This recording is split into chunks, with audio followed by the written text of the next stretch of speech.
Baghdad के नवाह में एक खामोश सी बस्ती थी जहां एक दाना और उम्र रसीदा शख्स इब्राहिम अपनी जिंदगी के आखिरी दिन गिन रहा था। वह इल्म और सब्र का पायकर था।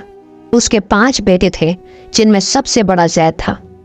जैद एक मेहनती किसान था जो दिन भर धूप में जलता, जमीन से रिज़्क निकालता और शाम को थका हारा घर लौटता। मगर बूढ़े बाप की खिदमत का बोझ उसे वक्तन फवक्तन गराम महसूस होता। शाम को जब जैद घर लौटता, इब्राहिम की निगाहों में मोहब्बत और दुआ की रोशनी होती, मगर बेटे की आंखों में बोझिल, थकन और बेजारी दिखाई देती। इब्राहिम जानता था कि वक़्त बदल रहा है और बेटों के दिलों में मोहब्बत की जगह खुदगर्जी ने ले ली है, मगर वह खामोश था। एक दिन इब्राहिम ने नरमी से कहा, बेटा जैद, मुझे मालूम है कि तुम थक गए हो। तुम्हारी आसानी के लिए मैं चंद दिन बाद दूसरे बेटे के पास चला जाऊंगा। तुम बेफिक्र हो जाओ। जैद के लब्बों पर खामोशी तारी रही। दिल में नदामत की चिंगारी तो थी, मगर जुबान साथ न दे सकी। इब्राहिम ने अपना मुख्तसर सा सामान बांधा और दूसरे बेटे सलमान के पास चला गया, जो एक कामयाब ताजिर था। मगर सलमान की दौलत और मसरूफियत ने उसके दिल को सख्त कर दिया था। सलमान की बीबी राबिया इब्राहिम की मौजूदगी से खुश न थी और ससुर को हमेशा नजरअंदाज करती। एक दिन सलमान ने कहा, बाबा, आप कारोबार में मदद करें, कम से कम अपनी मौजूदगी का फायदा तो दें। इब्राहिम ने खामोशी से झुकी निगाहों से बेटे को देखा।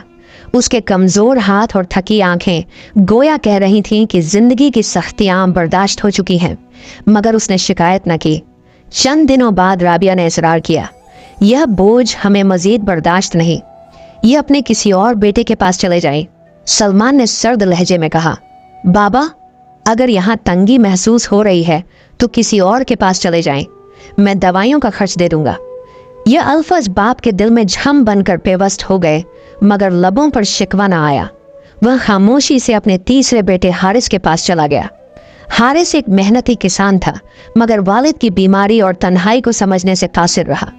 फिर यासिर के घर का दरवाज़ा खटखटाया, जहां आगाज में इज्जत मिली, मगर जब मालूम हुआ कि वालिद के पास कुछ भी नहीं तो सुलूक बदल गया। आखिरी उम्मीद अमीन था। वह गरीब था लेकिन दिल का गानी। अपने बूढ़े बाप को सीने से लगा लिया, खिदमत की, दवाइयाँ दी और अपनी थोड़ी सी आमदनी से बाप के सुकून का सामान किया। एक रात इब्राहिम ने अमीन का हाथ थाम कर कहा, बेटा, मेरी जिंदगी की शाम होने को है।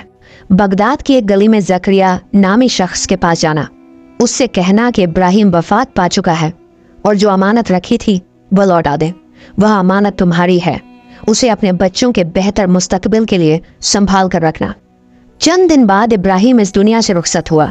अमीन ने वसीयत पर अमल किया। जब संदूक खोला गया तो उसमें कीमती जवाहरात, जमीनों के कागजात और बड़ी दौलत मौजूद थी। अमीन ने दियानतदारी से भाइयों को उनका हिस्सा दिया, मगर किस्मत ने एक और सबक दिया। जिन्होंने बाप के साथ बेवफाई की थी वह अपनी जिंदगियों में खसारे का शिकार हुए, जबकि अमीन की सच्चाई और खिदमत ने उसके कारोबार में ऐसी बरकत डाली कि वह शहर के कामयाब तरीन अफराद में शुमार होने लगा। बाप की दुआ और बेटे की खिदमत रंग ले आई। ये कहानी हमें सिखाती है कि वालिदैन की खिदमत और मोहब्बत कभी जाया नहीं जाती। हकीकी इखलास, आजी और नेकी इंसान के मुकद्दर को संवार देती है। माँ बाप का दिल जीतने वाले दुनिया और आखिरत में कामयाब होते हैं, और नाफरमानी करने वाले चाहे दुनिया की कितनी ही दौलत समेट लें, दिल की गुर्बत से न बच सकेंगे। अगर आपको ये कहानी पसंद आई तो लाइक, शेयर और सब्सक्राइब करें। आप कमेंट्स में हमें बता सकते हैं कि आप किस तरह की कहानियाँ देखना चाहते हैं।